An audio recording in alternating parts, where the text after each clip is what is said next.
I think I'm going to go ahead and get started and introduce you all to 5 amazing folks who are here as part of Marnita's Table.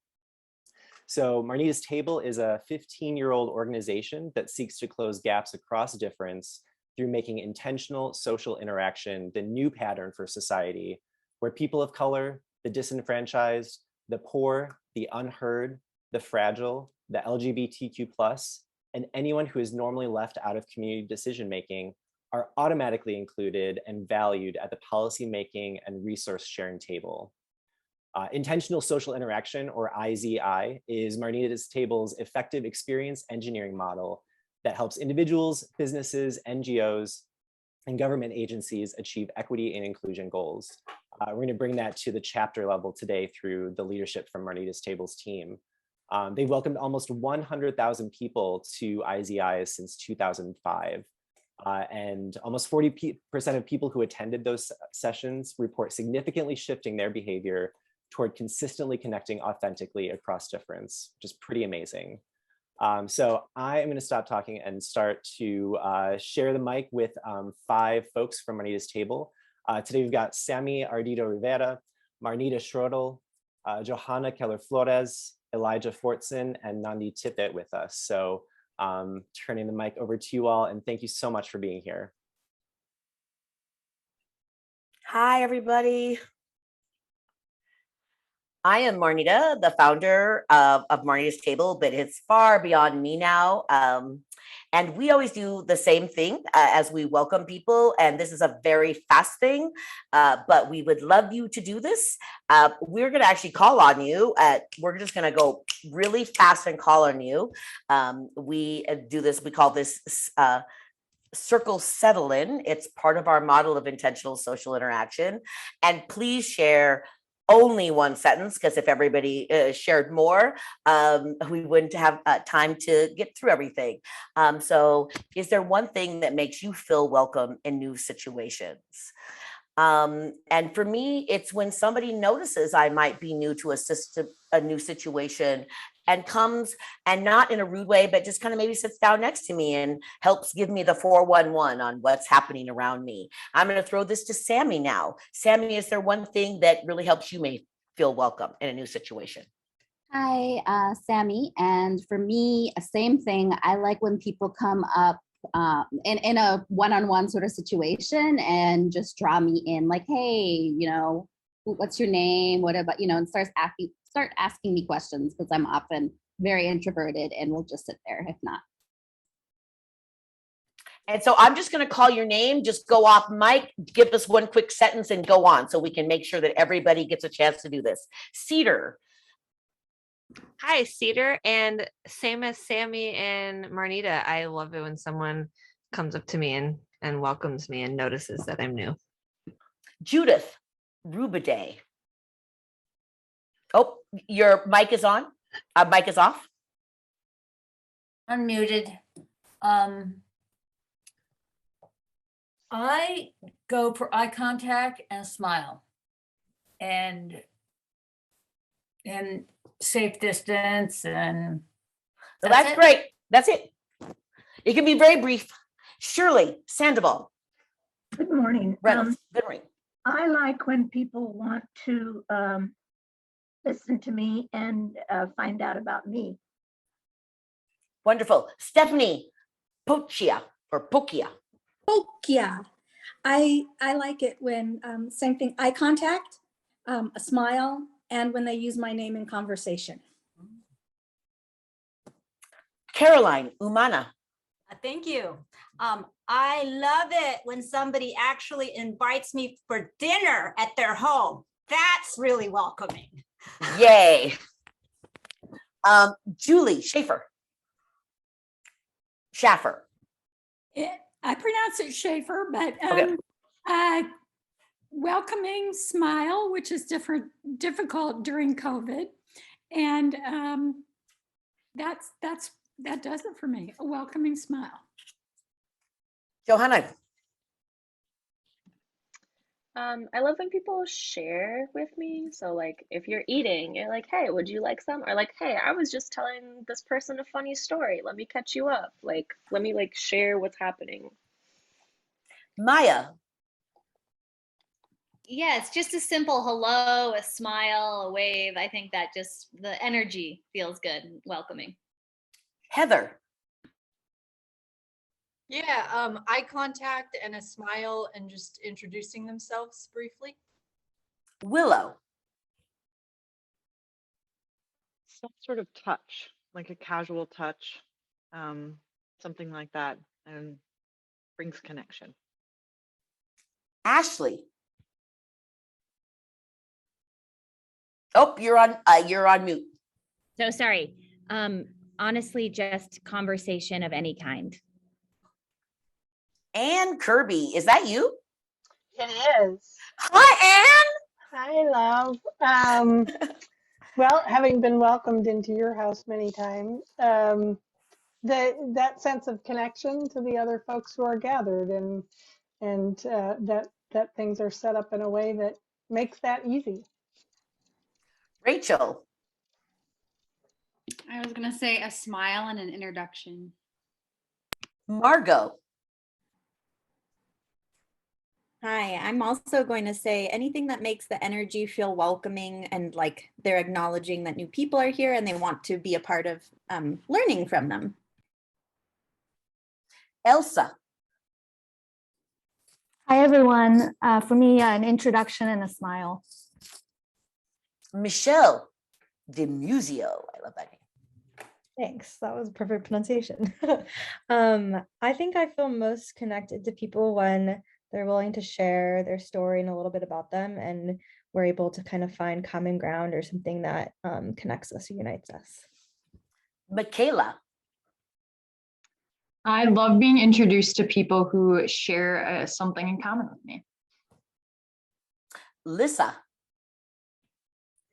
As others have said, the personal introduction and perhaps asking me how I came to be in that particular environment. Elijah.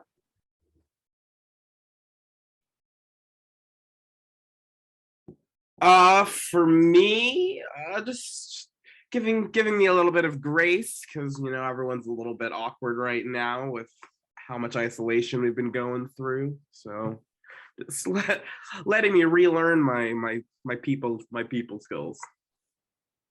Nandi.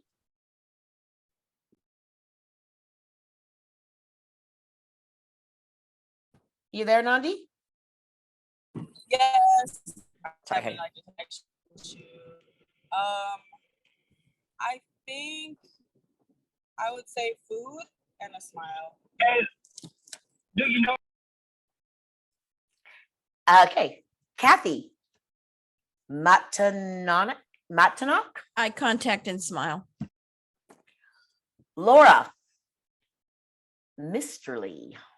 Okay, that's me. I would like the eye contact and smile. And then if it's in a group situation that after we've done our introductions, they take me along and introduce me to some of the other people. So I feel totally included.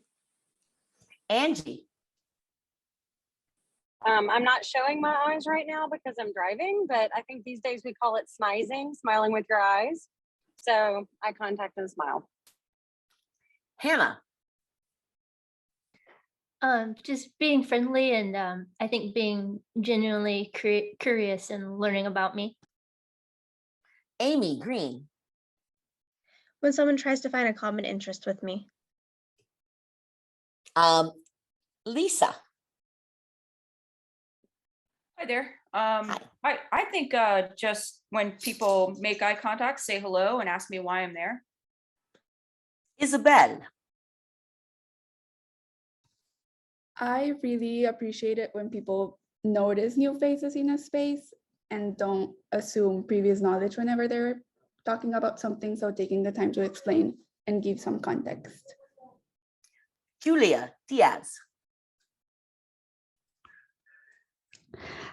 I like it when people come up to me and offer food. I don't know if it's Jaime Lebesque or Jamie Lebesque. It's Jamie. And I'd say a friendly face and welcoming me into, like, if there's like a pre-existing group or conversation, just like including me in with everything.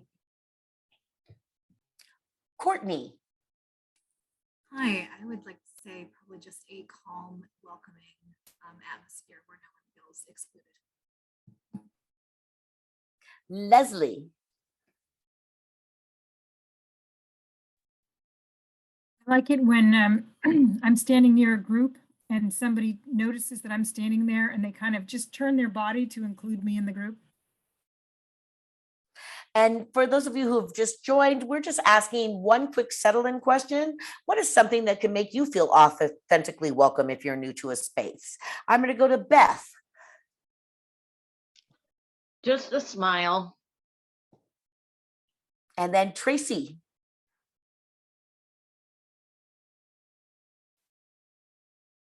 Tracy's, yeah.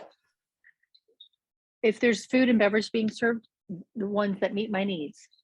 Mm-hmm. And I've been noticing that Catherine, I don't know if you can, I notice you're having trouble connecting to audio. Are you there? If you can hear me, maybe you can drop in chat yours. We want to make sure that you are acknowledged and heard as well. And I don't think, Margot, did you go? Yes, I did. Okay, I think now we've had everybody. Is anybody not gone? Oh, Anna. Hi, Anna. Sorry. Hey, no. I'm trying to catch everything. In real life physical events, I'd like to know where to stand, like where to be physically and what's going to happen. Thank you. I'm so glad you raised your hand and you weren't like, oh, she didn't get me. That's good. So yay. I don't know. Did anybody even notice how it feels to be settled in and welcomed everybody to have a little bit of a chance to say what makes them feel more comfortable? So pay attention to that, because all of you just gave a roadmap to making you feel welcome in a space. And how similar were our answers, no matter what age we were, what culture we were, what ethnicity we were, what gender, giving a chance to people to acclimate, to help them acclimate, is a way to make people feel authentically welcomed in a space. And since we're all slow food people, we also like food a lot. We know that the power of a good dish being handed to us, or having people who understand that we might have individual dietary needs. And we call that process, it's something we do. We do it all the time now digitally. Whenever we are at an event, it's called Circle Settle In, and it is a way for us to connect people to one another, and also to kind of get a level set, instead of everybody. If you notice, people are still kind of getting settled in. They're still coming into the meeting. Some of them are feeling rushed. So one thing that you can do, even particularly in this digital world, and we do it repeatedly in rooms when people are coming in new, and they feel like everybody already knew each other and they don't know, is we appoint hospitality guides to actually go greet them and to say, oh, come sit at my table, come join me. So it's a technique that we use both digitally and in person.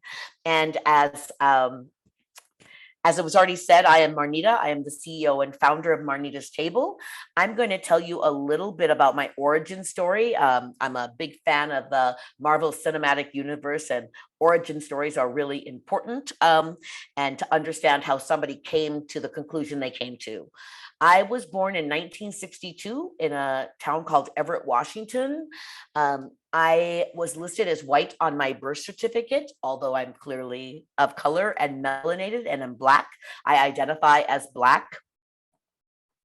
In 1962, when I was born, in 17 states of the United States, because of the anti-miscegenation laws and the fact that the 33 other states tolerated those 17 states having those laws, my body was evidence of a felony.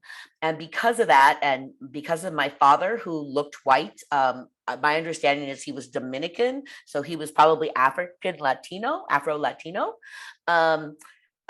He was, they soon moved to a state where it was illegal for he and my biological mother to have been married. And my biological grandmother gave my biological mother the choice of putting me in the foster care system or disowning her. And we all have a biological need to belong and to be a part of something. So at age 7 months, I was put in the foster care system, and I was in 3 homes before I was 3 years old. When I was 16 years old, I left home. I grew up in an all-white space where I was the only Black person. And we had very horrible things happen, crosses burned in yards, windows broken, the entire school of like every parent, the whole town came out of 2,000 people. I was raised by an Irish and German family, and they were very conservative and rural. And I always love to say, and one thing you wouldn't know about me by looking at me is I love me some sauerkraut as a result of it. But it was a really hard life. I attempted suicide before I was 4 times before I was 16 years old. And one of my observations is when I finally was in a space where I felt like I belonged and was welcome, it was life-changing and transformative for me. And when I left home at 16 with $5 in my pocket, I decided if anybody knocked on my door and wanted a meal, I would welcome them into my home as though we were my family, and so that they didn't have to feel as unwelcome as I felt as a child. I went on to a pretty storied career. I did many things. I ended up being a vice president of corporate communications and media relations for a publicly traded film company, and ran my own marketing company, Words on Fire Communication, for years. But as a Black woman in largely white spaces, everybody expected me to be the voice at all time, and often many all male spaces on a senior leadership team. One of my senior leadership jobs, the other 13 senior leaders, all of them were white men over 50. I was the only one under the age of 50. I was 33 at the time. I was the only woman, and I was the only Black person on the senior leadership team. And often people would turn to me and expect me to be the voice of all Black people and all women. And so a big part of the table is people having their own voices and having their own experience, and not having assumptions made about them, or not having an assumption made. I talked to this woman named Marnita, and she said she needed this, so that must be what you need, right? That we have this bad habit, and we are big practitioners of what we call the platinum rule at Marnita's table, which is, and for those who knows what the golden rule is. Anybody want to say what the golden rule is? To treat others as you want to be treated yourself. Lovely. Do you know what the platinum rule is? No. I do. Who knows what the platinum rule is? I think I do, because I try to use this in my classroom. Treat others the way they want to be treated. That's the platinum rule. To make the assumption that you want to be treated, that others want to be treated like you want to be treated, is kind of arrogant if you think about it. I mean, it's nice, right? Because supposedly you like and value yourself, and we've been raised on that. But treating others, thank you, Ashley, for that contribution. So that's the platinum rule. Write it down, keep it with you. It's very important. It really will help you in so many ways. And it will help you, particularly if you're doing food. Like, one of the things that we do at the table is we don't ask, like, we have some people who are vegan, and we actually lay out a feast appropriate from vegan to carnivore. And we know everybody who is coming isn't vegan. So we made, like, we're doing an event, and right now we're doing menu planning, and we know if, out of the people, 90% of them said they eat anything and everything. But we don't make that 1 or 2 vegans have to ask for vegan food then. We provide a couple beautiful, and we make more than what they need, so that they don't feel like, oh, it's just a little teeny portion. We'll sometimes go up to, making a portion for 25% of the people in the space. So that other people, by the way, we need to go to Meatless Mondays for the environment and other reasons. So it's also a way for somebody who maybe thinks that they don't like that kind of food. And at the table, everybody kind of jokes, because I write cookbooks, and I'm a fairly serious cook. And the best recipe I ever invented is this soup called Red Natalie, which is a red charred, red potato, red lentil soup. And it is by far the best recipe I've ever invented, and it's vegan. And the first time I made it, I made a pot of prime rib, slow cooked Texas chili. I made a chicken curried Senegalese, basically vichyssoise with banana and potato.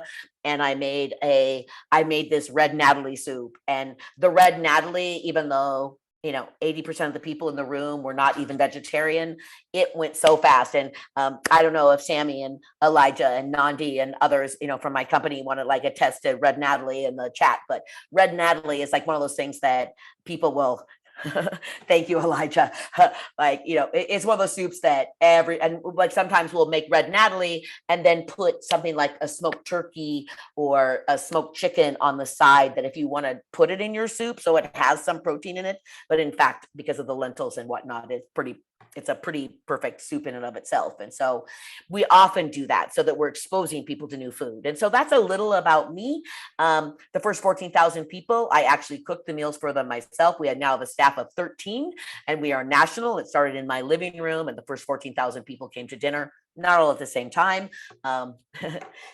I only have one bathroom. So but Ann Kirby was there back in the day, in the early days. And in fact, Ann, I remember the first time you called, Ann, you were looking for somebody. She was at the Citizens League at the time, and she was looking for somebody, a consultant. They wanted to go convene all over the state of Minnesota about how would you lower barriers to accessing higher education for immigrants.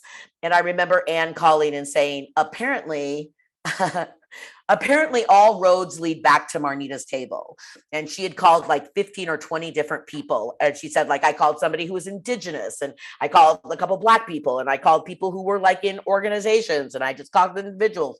And everyone said, well, you haven't been to Marnita's table yet? That's where you need to go. And I still love that story, Ann, when you called me, because literally the first thing you said is apparently all roads lead back to Marnita's table. And I think that's a thing that, you know, we're slow food people. So we want all roads to lead back to our table and to the food that we cooked with love and preparation and, you know, and time. And so that's a little about me. And I don't remember what we're doing next. So I think we go to the next slide.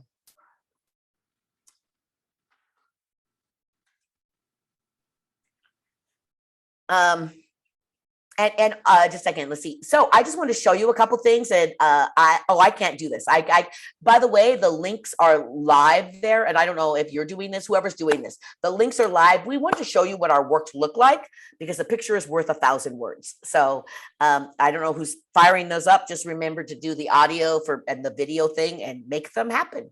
We're going to do first the foresight for the future of health. And then we're going to do our centering youth voices. Eat 1/2 teaspoon of this before 10 p.m. and electrify your metabolism by over 728%, especially if you are over 40. Are you? Okay. It's not up on my screen. It's not running. You have to share a different screen, Sammy, I think. Oh, I can share a different tab. Maybe. Yes. Yeah. Oh. It was there. Here, let me help. I'm going to run around and help. No. She's got it. She's got it. Okay, good. And make the screen big too on the lower right. Yeah. Oh, this is actually not that. Okay. You already met somebody who didn't know when you walked in the door across race, class, culture, or other means of self-identity. Raise your hand and look around. So if your hand's not up, you're not at the party yet, okay?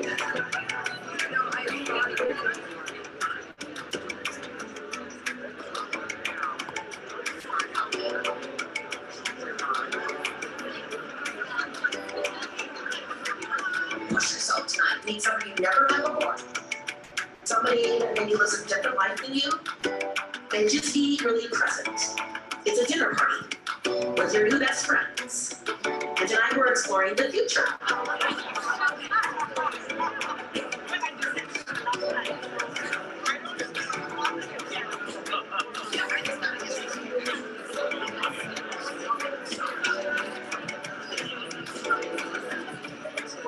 We get to imagine the future, people. And it's possible that we have the people in this room to make that future happen.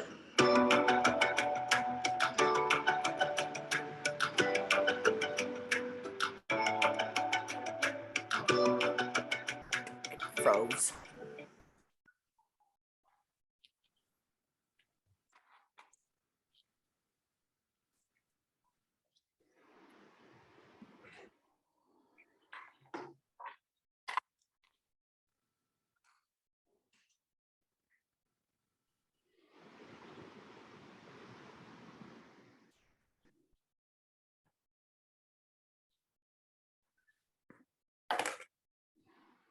Oh, I know why that's so slow. It's still on here now. Belonging is a basic human need because humans are social creatures who need connections with each other to survive. I first became acquainted with the table when I was 14 years old.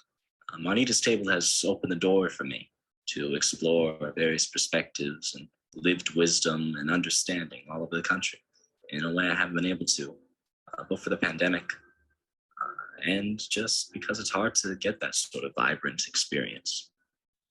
As a youth, at Marnita's table, I was told that my opinions were important. People wanted to hear what I had to say.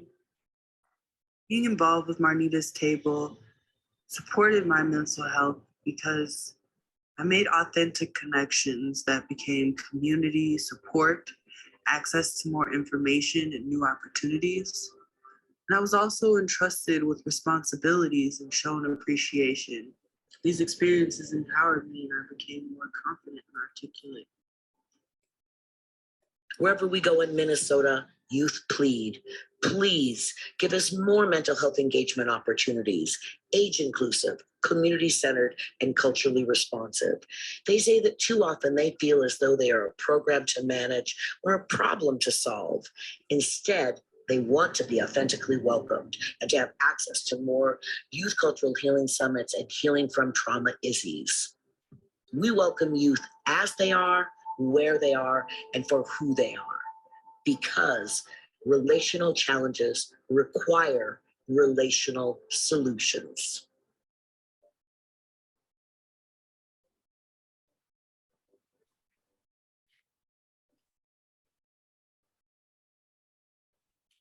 And Sammy, why don't you take it away from here?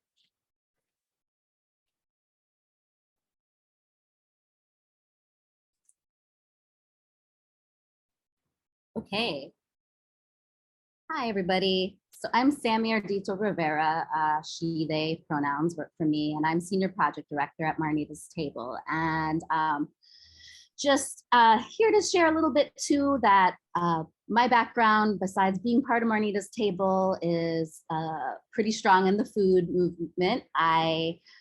In addition to working with Marnita's Table, I also am co-owner of Sin Fronteras Farm and Food with my spouse, Eduardo. And we are a small organic family farm in Western Wisconsin. We serve the Twin Cities area. And I've done some food justice work as well with Indigenous youth. I myself am Anishinaabe, Ojibwe, originally from northern Minnesota. And yeah, so one of the really powerful things about what we do is how, and I'm sure most of you know, with your connection to food in some ways, how powerful that force can be for bringing people together. And really, we kind of strive to have both really inclusive menus, and our model, which also really allows for all different kinds of people, including people like me who are introverts, to be able to fully take part, really make the kind of connections that we want to make. So we now are going to transition into a little poll to get a little bit more information about who's in this room together. So hang on one second. And I appreciate your patience. I'm usually not the person doing the sharing of things. So if it's a little messy, it's because that is how it is. Hang on. Okay.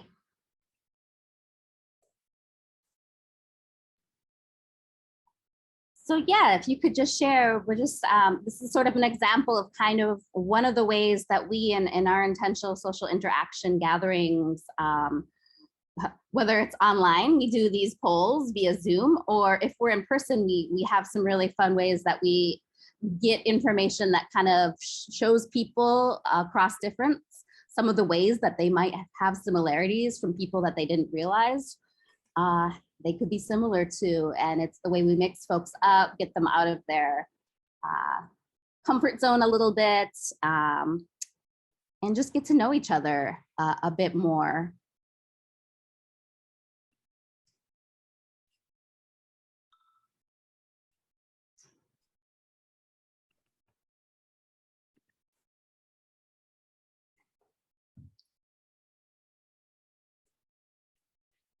We're about So almost 70% participation. Sometimes we stick here when we're doing our events because we often have a lot of folks that are not as technically, digitally, what's the word I'm looking for?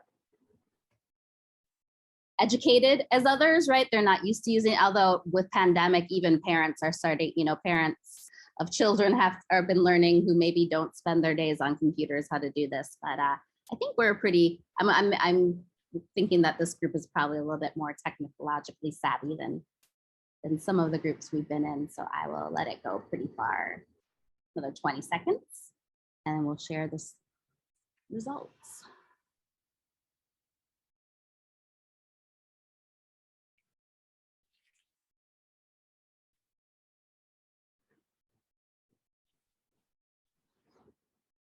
Right.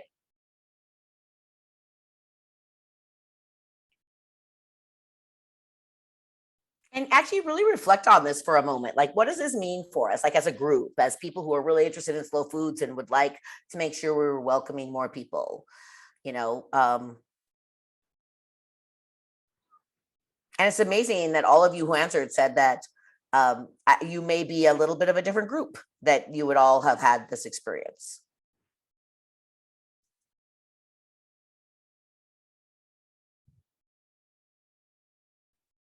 All right, so now we, sorry, too many screens that I have to look at one time.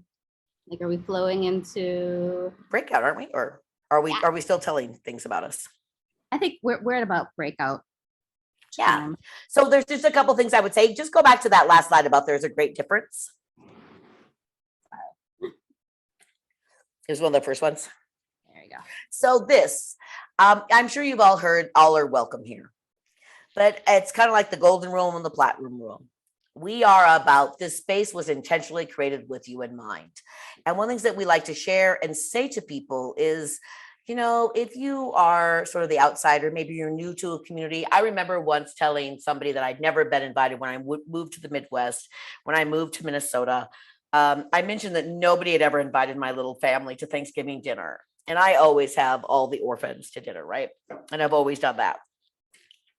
And this woman looked at me very earnestly and she said, well, we would invite more people, but we only have 12 chairs.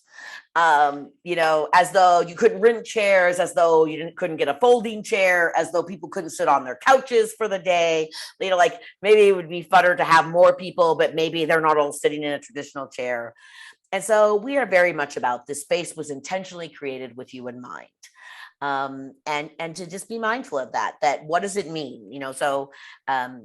Like right now we happen to be traveling, we have a young person with us. And, I have to remember that sometimes this young person isn't as interested in all the topics we're talking about. And how do you make that person interested at the dinner party? Or, sometimes it's not just about you. And I know that you probably all think that way already, but there's a way to really do it with serious intention. And so that's all I wanted to say before we go into breakouts. There's a lot more details. And in fact, our team, we have a model, as we call it ISI, it's intentional social interaction. We are actually doing 2 things that are free and open. They're both 90-minute segments. One is on March 4th. And Johanna, I can't remember what the other one date is, but on March 4th, it's more about our healing from trauma work, and food ties heavily because food is culture. And we have one, I think it's in late March or early April, called the 5 Equity Essentials.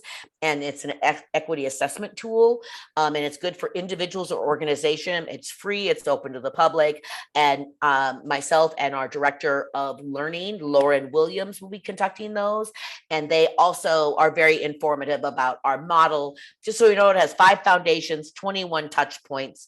The 5 foundations are research and reflection, authentic welcome, the element of choice, which really authentic welcome and the element of choice are all about food, and sharing power, and then having fun and being playful. And so we have a whole framework, but I thought today we'd give you more time to talk to each other. And so Johanna, when we come back into main session, if you're either of those dates, Johanna will be grabbing your emails. If you just throw an email in the chat and say you'd like an email to come, we will make sure you get a personal invitation to one of those 2 days.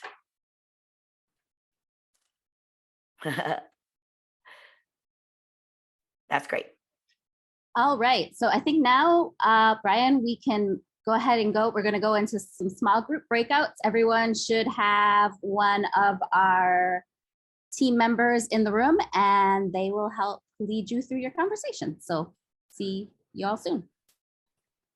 All right, I don't actually know how our groups were formulated, so I don't even know how to, I guess we'll just ask, yeah, well, duh, it's all my colleagues. So why don't we start with, so what we're gonna do now is, again, thank you for your patience, y'all. This is not the real, I'm usually the Brian of the group. So this whole talking a lot is in the Zoom capacity is new to me. So I appreciate when your patience is, I'm like, oh wait, yeah, that's right, I gotta do this part. So we'll start and we'll just have every group share 1 or 2 things that the highlights of the conversation that they had. And why don't we start with my group? And Amy agreed to share out in my group. So take it away, Amy. There we go. So one of the really fantastic things that we talked about closer to the end of our session was kind of ways to engage. So we were talking about doing Zoom events. So I believe it was Caroline, who's from Baltimore, was talking about how they were doing like these Zoom movie nights. And I was sharing how my leadership team is going to very safely have a little potluck meeting soon to get to know each other a little bit more. And then Margot from Portland was sharing how she is involving like university students. And so getting them volunteer hours and connecting with professors so that they can get credits so that it's not only helping them, but also their community so they get a little bit more out of it. And we were talking about how to just drive more engagement from the community. And then I believe his name was Fernando, was talking about diversity and how to be mixed and kind of like move through these spaces and what that means as well. And at the table, we wiggle when somebody's done. So put up your hands and wiggle. Yay. Go to the next person, Sammy. All right, Marnita, how about your group? Who's speaking for your group? Michelle. Yes, thank you. Yes, we had really, really great conversations around a few different questions. One of the questions we kind of centered on at the beginning was about involvement and how difficult that's been with the pandemic and trying to figure out kind of like this new virtual world and keeping people engaged. Another thing that we talked about was just that we're all coming from different places and different backgrounds and different experiences. And just by looking at someone, you might not know their situation. So that's a really important thing to keep in mind when you're interacting with someone or working on building a relationship with someone, to kind of have patience and compassion for wherever that person might be coming from. And then towards the end, we talked a lot about the concept of slow and what that means beyond food, what that means in terms of slowing down, in terms of building relationships with people and connection, and how we kind of counterbalance that with kind of these forces of reality, such as deadlines, scopes of work, expectations, and things of that nature. Thanks, Michelle. Let's wiggle for Michelle. All right, Elijah's group. Who's speaking for your group, Elijah? Willow graciously was voluntold to present for us, and thank you so much, Willow. So the question in particular that we honed in on was how to move beyond tokenism into true, diverse, and inclusive spaces. And I think without really realizing it, just within our conversation, we started to focus a little bit more on the leadership versus people who were actually participating, which I think in hindsight makes a lot of sense, right? The trickle down, like if you're going to create spaces, when you walk in the room, the people who brought you there, you want to be able to see yourself in them. And we talked about some of the barriers to entry to being a leader in the slow food movement, both from a standpoint of kind of an elitist perception of the movement, and so that kind of keeps some people from even wanting to be involved because they don't even think that there's a space for them or a place for their voice. But then we got into really the nitty gritty of why, being a 100% volunteer led organization, that the barriers to entry, that for people who don't have the privilege of time, that they may have the passion and the interest, but they don't have the privilege of time. And so the nitty gritty of how do we change that? And do we figure out how to help pay some people to sit on boards or on leadership teams so that we can kind of start to create that in a very, very intentional way? I think that was pretty much, we did touch a little bit more on the elitism and various ways that we can reach beyond that. So not just thinking about race and class, but also thinking about ages, doing outreach at colleges, things like that. So yeah, I think that was pretty much, I think it was it. Did I miss anything, Elijah? Perfect. Flawless. Killed it. Mic drop. Thank you, Willow. Thank you, Willow. Willow. All right. Let's see, Johanna, who's gonna speak in your group? Heather has been nominated by multiple people in our group. And I'm ready. The common thread of what we all really brought up when we were answering those questions for ourselves was the idea of intentionally creating space with folks in mind, moving beyond that you all are welcome here. So we were brainstorming different and sharing different projects that we're working on. There was a slow food conversation event, a community resource center being developed, and farmers market. And really we talked about engaging stakeholders as soon as possible, and then remaining flexible always to stakeholder feedback, even once the project or program is launched, and then really considering the space, thinking about wayfinding, outreach as a tool of not always just asking folks to come to us, but us moving out into different communities, and maybe having advisory committees that can inform work before it's even launched. So it was all really, our conversation, I thought, in summary, like focused on the this space was intentionally created with you in mind. We all wanted to work and are working toward that goal. Yay. Wiggle. Thank you, Heather. All right. And it sounds like, right, last but not least, Nandi's group. Who's going to speak for you all? Did Nandi have to drop? Or did we lose Nandi? I think Nandi was having really big tech issues. So we all did everybody Yeah, I squish think into the Nandi's other- got scattered to our. Yeah. Okay, I did see that, so great to know. Did you have a group, Sammy? Didn't you have a group? Did your group My go? group went first. My Okay. group went first. All right, well, we're done with Mindstorm. Thanks so much, everybody. Oh, we're not at the closing poll. Haha. So now what we're gonna do is Q&A. So here, I'm gonna stop sharing because I don't think we have a Q&A slide. And again, if you, after this, you're still like, I still have more questions. I want to get, learn more about Marnita's table. I want to get involved. Please go to this link. You can get on our sign out sheet and get on our list to stay in contact with us. Otherwise, we didn't know you were here. So there we go. And then we're gonna just head on over. Hang on, let me stop the share so we can see everybody. People.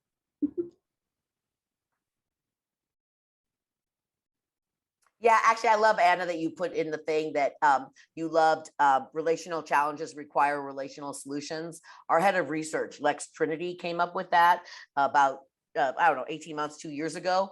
And I literally say it every day ever since I read it, and I use it all the time. And I think I just updated it today to relational, that very often we try and solve relational challenges with programmatic solutions, and as opposed to with relational.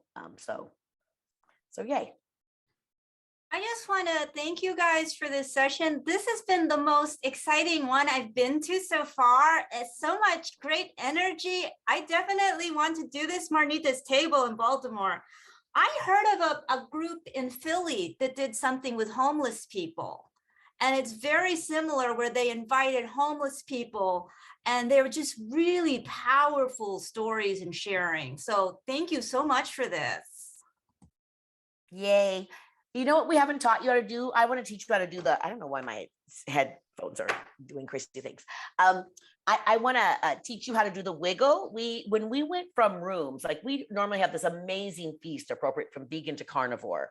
And when we went from being in rooms in person to being online, you can't see the fine lines, the muscles around our eyes. And we wanted to have a universal thing that we could do together. So if you have the capacity to turn on your camera for this, I want you to put up your hands.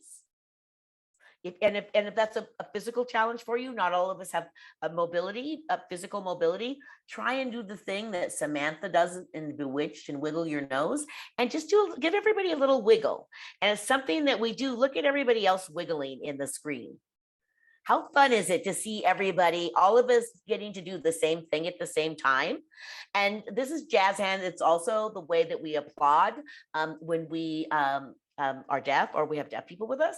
And so I just wanted you to know how to do that. It's a technique that we've been using in Zoom meetings. And yes, you learned it at Marnita's Table. We're trying to not just give you a presentation about us, but a little bit of the embodied experience of what it's like to be at a table. And it looks like Willow has a question. I think you started to touch on it with that little skill set. I think the way that, and I don't know who else I'm speaking for, but so much of slow food and the work we do is the connecting around a table and connecting over food. So in this time of screens, it's how do we take it beyond the one dimension of this screen into the three-dimensionality of taste and flavors and textures of the people and the food, right? Like that's what's so exciting about the work that we have done in the past. And I think we in particular have really struggled of how do we take that and pivot it onto a screen and still get the same takeaways of really not only enjoying our time together, but sending people away having learned something or being curious about something or wanting to move further into this work. So I'd love to hear from you about Marnita's Table, but I'd also, if others have, Okay, I've got an answer for that. So Marnita's Table, everything we do is over a feast appropriate from vegan to carnivore. And so we went out into the community, and we now have done this all over the country.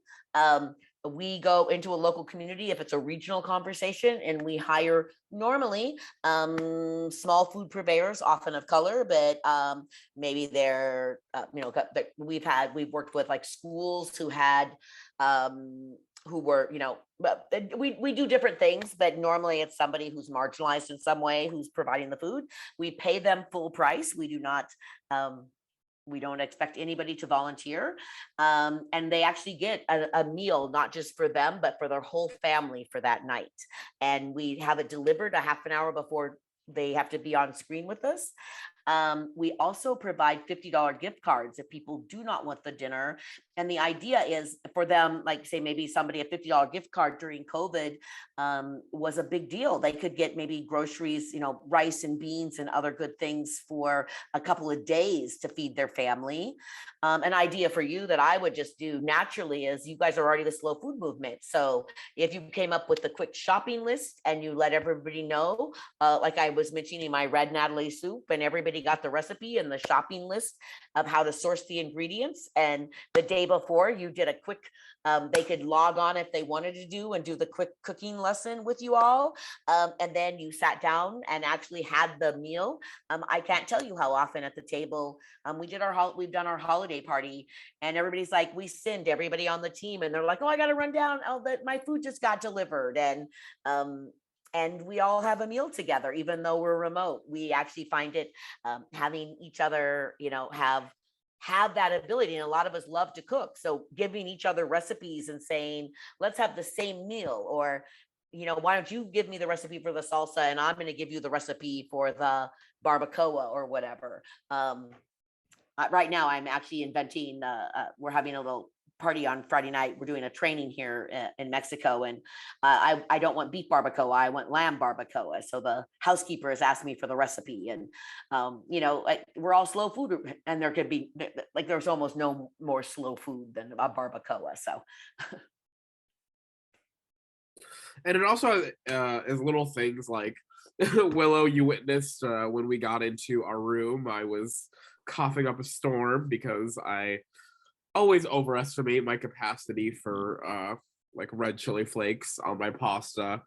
And I had taken quite a prodigious bite, and so I could not breathe for a hot second. And so it's, even in digital events, it's about having grace for each other, for I'm personally not a huge fan of looking at people eating on screen, but a nice allowing people to eat off screen, allowing people to go off screen to eat, allowing just because we're digital doesn't mean we have to remove the feast element. Just because we are apart doesn't mean we have to remove the human element of food. And I think that's where our organization, Marnita's Table, succeeds a lot, and that's where I think, I don't know, that I see us partnering with slow food well.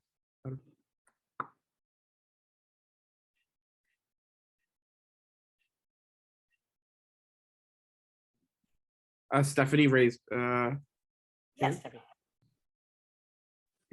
Hi, I am so glad to hear that idea. One of our board members is a teacher at a middle school, and very, very low socioeconomic. And it happens to be the school that has the highest immigrant population in the Clark County School District. And so we wanted to do a dinner with the families and cook the food that they connect with. And just try to help build community and support. And we were trying to figure out how to do it during the pandemic, but I love this idea that we could still do it just virtually. So whether we bring in some chefs to do it and deliver the food, however, that is so cool. So thank you.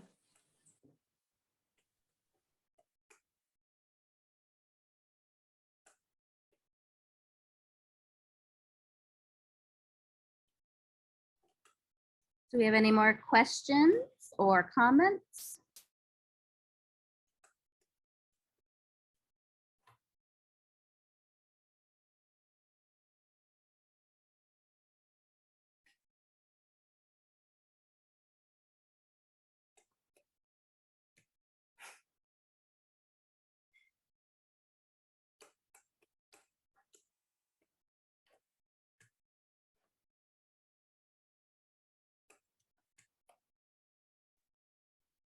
Well, awesome. I mean, what we can do then is we are going to transition in to the final part of our event, which, why is my share screen being weird? Sorry, y'all. There we go. All right. Which is, we call Circle Sharon. And so this is the way in Marnita's Table, we always close with this Circle Sharon, where everyone gets a chance to speak together in the room and share one thing. And so what we're doing for this event is saying, what is one action you can take to be more welcoming across difference? And difference could be race, class, gender, ability, generation, etc. I'll many, many different ways. And I can't see everybody, could I have somebody Yeah, else on sure. the team? I will start and tee it up. What I've been trying to do. So I'm not trying to be rude, but somebody just asked me to drop my red Natalie soup recipe, and my red Natalie soup recipe, because I wrote it for big groups of people, is like for 30, and so I'm. Would you like me to do this? So can you do circles? Yeah, could you call circle? Yes, I I can call Circle Sharon. So the question is, one action you can take to be more welcoming across difference, and that's any difference: race, class, gender, ability, generation, sexuality, etc. One big thing is for me, if I'm going to bring it to food, is to just kind of be more mindful about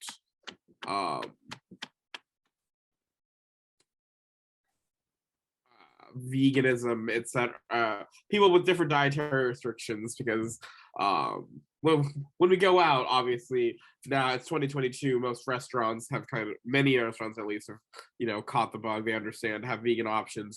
My house has none. There's not a single dish in my fridge right now that would be vegetarian or vegan appropriate. So that's one thing I can do to be more welcoming across difference in the food sphere. I'm going to pass it to Stephanie.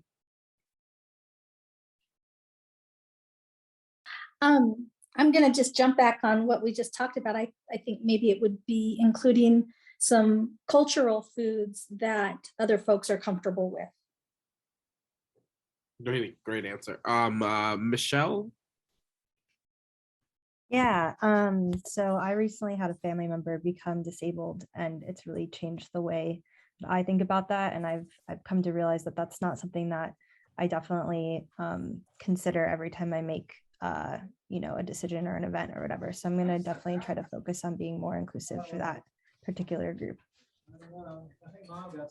Brian, I don't know if you're participating in this, but Brian.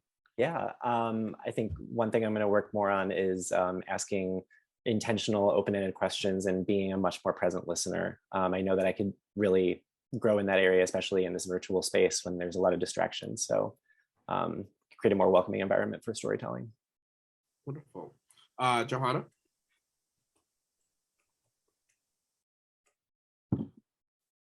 I'm thinking, this is kind of in a different sphere of my life, but I do different kinds of performances and stuff, and a lot of the time like theater and performing arts, and a lot of times there will be an ASL interpreter already arranged for the evening or performance, but I'm usually not the one advocating for that. It's usually somebody else. And then I had one time when there wasn't an interpreter, and I was like, damn, somebody showed up and was hard of hearing and still had a good time, but I was like, this is the one time when I should have budgeted for this in advance.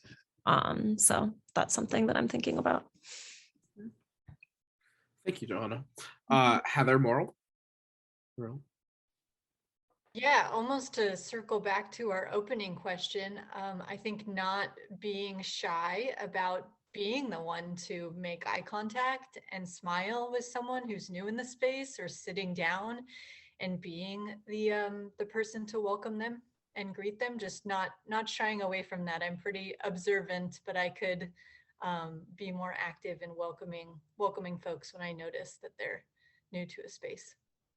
Yeah, I just want to call out that Brian is putting some great links into the chat, so make sure to check those out. Although keep answering these, and remember, just one or two things. Sammy, what is happening? I'm coming. Sorry, I have to unmute and start video. Watching some whales breach. Well, no, it's just I have the screen share on too, so I'm like, where did my button go? But for me, I guess the big thing that I've been doing, as I had shared that, so I'm Indigenous, but I am married. My partner is from Spanish speaking background. He's Mexican. And I know a decent amount, but I'm always scared to actually speak.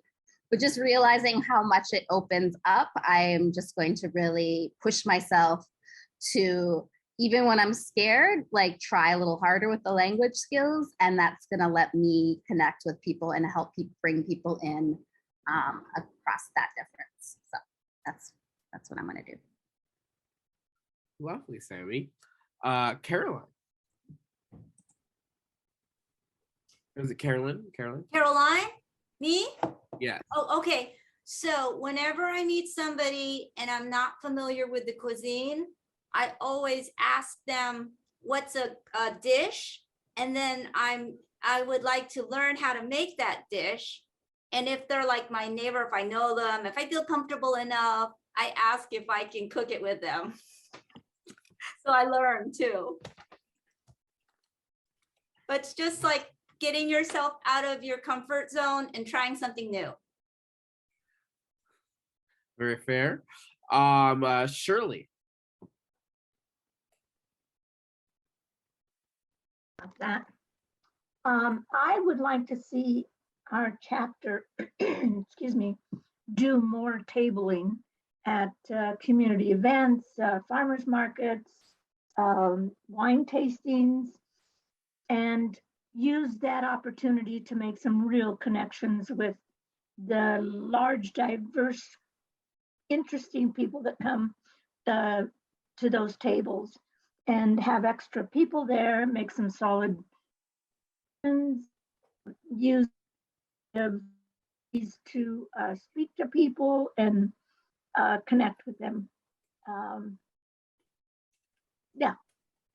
Wonderful. Anna.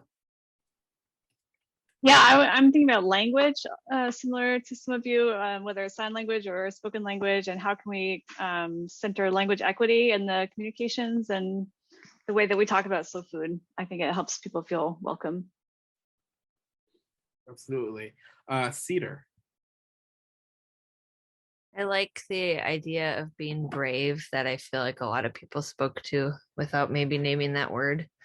And also allowing myself space to see when I'm assuming that my experience or my values are universal. Very essential word. Charity. I apologize for being late. I got this wrong on my calendar, but one of the things I try to do is read more and more widely so that I can also see what assumptions I'm making that maybe I shouldn't be. So the more you read from the perspectives of different individuals, the more you see the water you're swimming in, and I think helps with the things like bravery and making those connections. Absolutely. Willow. My thought is moving to reaching out across generations. I think that we often dismiss older generations and we don't take into it. We always think younger is better and that's younger is going to create more change, but that sometimes there's a lot of wisdom in the elders. Very, very true. Julie. And I'm going to go the other way from what Willow just said, is to remember that the younger generation also has a lot of wisdom and a lot to offer, and may have some really innovative ideas on ways to go. Is it Amy? Yes, it is. So not only asking for people's pronouns, but offering up your own to begin with, to make yourself a safe space for others. Mm-hmm. Kathy? Two things that come to mind. I had to step out for a minute, so this may not even be on the right track, but someone said earlier when they feel welcome when somebody uses her name. Mm-hmm. And I've been thinking about that a lot because we have a lot of events that we open to everybody. And I think it's really important to have name tags so that when you so that when you do meet a new person, you can use their name. That's just, and then I also would agree with, we want to grow our chapter and engage more youth. So I'm generational, but going to the youth section. We have some philosophy about that, but we're not going to get to that until I finish my task, Marnita. Because I saw you ready to pounce, and I said, I put it in the chat. Anyway, Jamie, what about you? I'd say one action. Personally, I don't have a very diverse, like a lot of knowledge about different cultures and stuff. So one big action that I'm planning on taking this year is to learn more specifically about other cultures, customs, food, all that kind of stuff, because it's not something that I grew up with. It's not something I know much about. So learning about it, and then that way can in turn make people feel more comfortable in situations where you're meeting different, when you're in a diverse group of people. And Angie, I believe, would be our last. Yeah, I'm the one driving. I really like the concept of, the space was created specifically with you in mind in regards to the non-meat eating folks in our community. We do usually provide them an option, but it's like something they have to select, and it seems like it's probably going to be a pain in the butt for the chef. I think we can do a better job at giving them options when we have in-person dining events and make it much more joyful.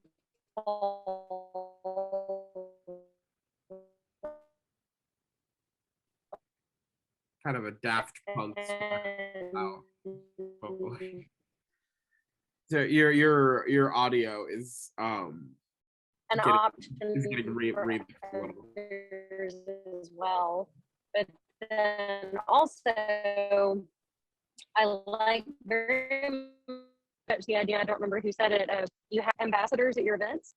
Well, I'll stop. Hospitality guides, yeah. Yep. Arnito, what do you have against name tags? Why don't you use I have so many reasons for no name tags. It's Shall actually I count the ways? Let's count the ways. There's actually a name lot of reasons. tag by any other name just as sweet. Yes. So it's actually an explicit thing. And in fact, when we went digital, that was one of our biggest concerns. And it's so funny. I realized that this is not mine. And I don't even normally I rename myself to just Marnita with an exclamation point. I rarely use my last name. By the way, Tradle rhymes with dreidel or cradle. Anyway, the reason there's no name tags and Izzy, and it's actually an explicit thing of Izzy. So number one is a lot of rooms that we're in, we do a lot of conversations on things like health and well-being. I mean, like with major health insurers or with foundations. It's that when people come into a room, they then start power surfing immediately. Like, this is an important person I need to talk to. They start looking for business. They start looking for connections. They start immediately knocking people out that they think that they need to talk to. The second reason we don't do it is that when people have a name that might be complicated or hard, a new, like a GNU, our Hmong, it was actually Hmong teenagers that really noticed it, is that when they wore a name tag and their name was up, particularly white people specifically would not talk to them because they were afraid to get their name wrong. So that was another reason.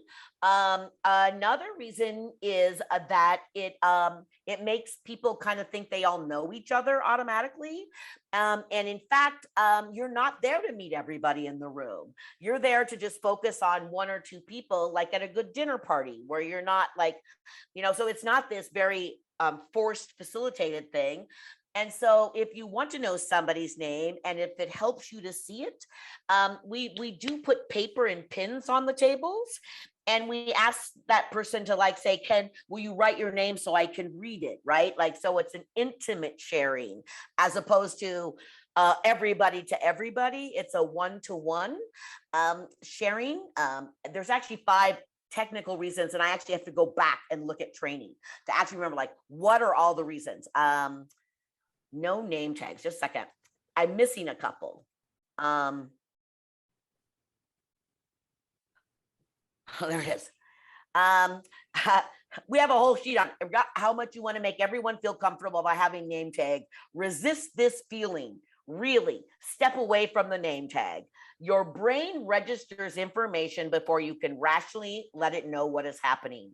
Even if you want an easy way for guests to remember a name, it still signals for very loudly to your guests that they are not a member of the same tribe or family. Your brain registers the word stranger before you can tell it friend. No name tags helps avoid power surfing and provides the option of anonymity and safety. You only have to remember the name of the one person you met. You can ask a person to write down their name on a tabletop or a piece of paper. When we say tabletop, we always provide white.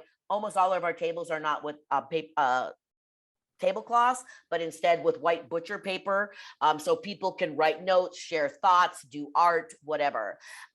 Name tags are often a barrier for guests with names that may not be a popular name in Western culture. Instead of asking how to say a name, people often avoid the guest entirely. The easiest way to help people remember names is to recommend using the paper on each table and a few pens and pencils. This way, visual learners, thinkers can also ask anyone to spell out a name if he or she is having trouble with it. So that is why no name tags. See, it's very well thought out why no name tags. And, we've had almost 100,000 people to dinner, and almost always it is older. I will say this, politicians hate it because politicians want to come in and the other reason I like to say is we think it's a good thing, but it becomes a crutch. And I cannot tell you how many times at an event where, because we had name tags, I didn't bother to make a point oh, I really want to follow up. Caroline is from Baltimore. I want to be her girlfriend, right? I want to know who Caroline is. By the way, we have a little back channel about you wanting to be your girlfriend. So anyway, we're let's go to Baltimore and hang out with Caroline. So maybe we should do something slow food in Baltimore, just so you know. Just all the, I out everybody on show. My team hates me right now, but it's true. So anyway, that's why, and we actually have experimented with it. There's a lot of reasons, but one of them is just that we don't bother to remember even the name of the person we liked. It actually, it kind of maybe helped just the most confident and the most extroverted people, but it actually, this isn't a group to group experience. It's a group of people each having an individual experience. Thank you for that very thorough explanation. Very good. Okay.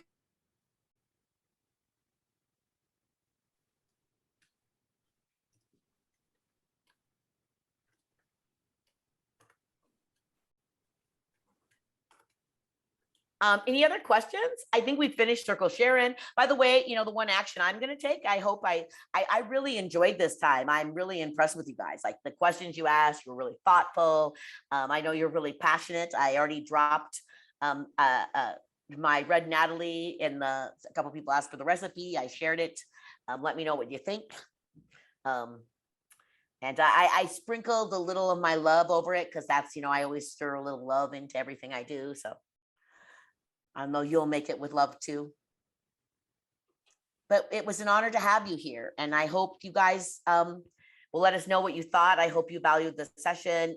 I think we're done at 2. I think you just got a few minutes of your day, or 3, you got a few minutes of your day back. Or if anybody has another question or something, we're here if you do until the end. We promised to be here until the end, and here we are. Well, huge thanks to the awesome Marnita's Table team. This was a really meaningful session. I got a lot of private messages being like, this was amazing. So yeah, we're really glad you were able to be here with us. Also, a special thanks to Cedar Shimke for introducing us and for making this all come together. So, it was a group effort, and may our groups continue to grow and we continue to expand the table and eat some really delicious things at that table.